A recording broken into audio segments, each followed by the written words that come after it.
Hello, ഇന്ന് നമുക്ക് അടിപൊളിയായിട്ട് നല്ല നാടൻ സ്റ്റൈലിലുള്ള ഒരു ചിക്കൻ കറി ഉണ്ടാക്കിയാലോ.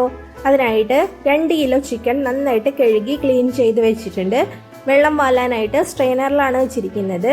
ഇനി നമുക്ക് കടായി വെച്ച് അതിലേക്ക് 2 ടേബിൾ സ്പൂൺ മുളക് പൊടി, 1.5 ടേബിൾ സ്പൂൺ മല്ലിപ്പൊടി, 1/2 ടേബിൾ സ്പൂൺ മഞ്ഞൾപ്പൊടി, 1 ടീസ്പൂൺ ഗരം മസാല എല്ലാം ചേർത്ത് നല്ലതുപോലെ വറുത്തെടുക്കണം.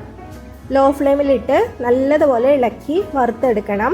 ഒട്ടും കരിഞ്ഞു പോകരുത്.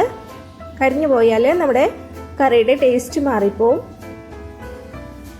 നന്നായിട്ട് വറുത്തെടുക്കുക.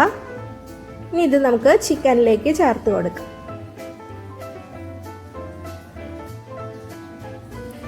ചിക്കനിൽ ഒട്ടും വെള്ളമില്ലാതെയാണ് വെച്ചിരിക്കുന്നത്. ഇതിലേക്ക് ചേർത്ത് കൊടുത്തിട്ടുണ്ട്. ഇനി ആവശ്യത്തിന് ഉപ്പ് ഇട്ട് കൊടുക്കാം. 1 ടേബിൾ സ്പൂൺ വെളിച്ചെണ്ണയും 1 ടേബിൾ സ്പൂൺ ലെമൺ ജ്യൂസും ഒഴിച്ചു കൊടുത്തിട്ടുണ്ട്. എല്ലാം ചേർത്ത് നല്ലതുപോലെ മിക്സ് ചെയ്ത് അരമണിക്കൂർ റെസ്റ്റ് ചെയ്യാനായിട്ട് മാറ്റി വയ്ക്കാം. ഇനി ഒരു കടായിലേക്ക് വെളിച്ചെണ്ണ ഒഴിച്ചു കൊടുക്കാം. 2 വലിയ സവാള അരിഞ്ഞത് ഇട്ട് കൊടുത്തിട്ടുണ്ട്. നല്ലതുപോലെ വഴറ്റിയെടുക്കാം.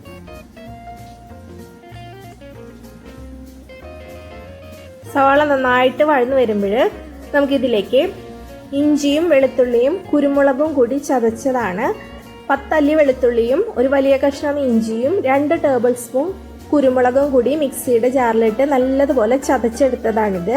അത് ഇട്ട് കൊടുത്തിട്ടുണ്ട്. ഇത് നന്നായിട്ട് മൂത്ത് വരണം. കുറച്ച് കറിവേപ്പില കൂടി ഇട്ട് കൊടുത്തിട്ടുണ്ട്. ഇഞ്ചിയും വെളുത്തുള്ളിയും എല്ലാം നന്നായിട്ട് മൂത്ത് വരുമ്പോൾ നമുക്കിതിലേക്ക് 3 വലിയ തക്കാളി അരിഞ്ഞത് ഇട്ട് കൊടുക്കാം. നന്നായിട്ട് മിക്സ് ചെയ്തതിന് ശേഷം തക്കാളി നന്നായിട്ട് വഴന്നു വരുന്നവരെയും അടച്ചു വെച്ച് കൊടുക്കുക. ഇപ്പം തക്കാളി നന്നായിട്ട് വഴന്ന് ഉടഞ്ഞ് വന്നിട്ടുണ്ട്. ഇനി ഇതിലേക്ക് നമുക്ക് ചിക്കൻ ചേർത്ത് കൊടുക്കാം.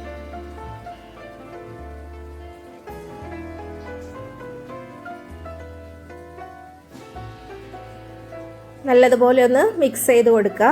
ഹൈ ഫ്ലെയിമിൽ ഇട്ടിട്ടാണ് ചിക്കൻ ചേർത്ത് കൊടുക്കുന്നത്.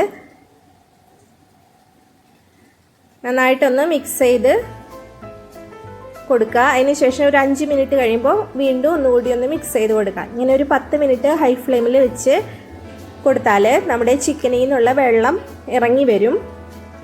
അതിന് ശേഷം വേണം നമ്മൾ അഡീഷണലായിട്ട് വെള്ളം ഒഴിച്ചു കൊടുക്കാനായിട്ട്. ചിക്കനിലെ വെള്ളമെല്ലാം നന്നായിട്ട് ഇറങ്ങി വന്നിട്ടുണ്ട്. ഇനി നമുക്കിതിലേക്ക് 1/2 കപ്പ് നല്ല തിളച്ച വെള്ളമാണ് ഒഴിച്ചു കൊടുക്കുന്നത്. പച്ചവെള്ളം ഒഴിക്കരുത്.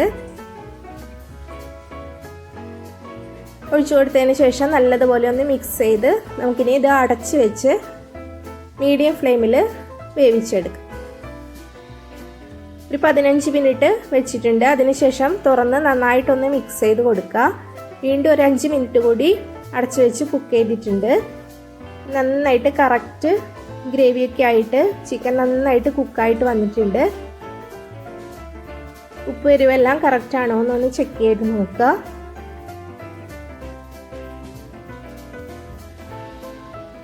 നമ്മുടെ നല്ല ടേസ്റ്റി ആയിട്ടുള്ള ചിക്കൻ കറി ഇവിടെ റെഡി ആയിട്ടുണ്ട്. ഒരു സെർവിങ് ബൗളിലോട്ട് മാറ്റിയിട്ടുണ്ട്. ഇത് അപ്പത്തിൻ്റെ കൂടെയും ചപ്പാത്തിയുടെ കൂടെയും റൈസിൻ്റെ കൂടെയും എന്തിൻ്റെ കൂടെ വേണമെങ്കിലും കഴിക്കാൻ പറ്റുന്ന അടിപൊളിയായിട്ടുള്ള ഒരു സൈഡ് ഡിഷാണ്. എല്ലാവരും ട്രൈ ചെയ്ത് നോക്കണം.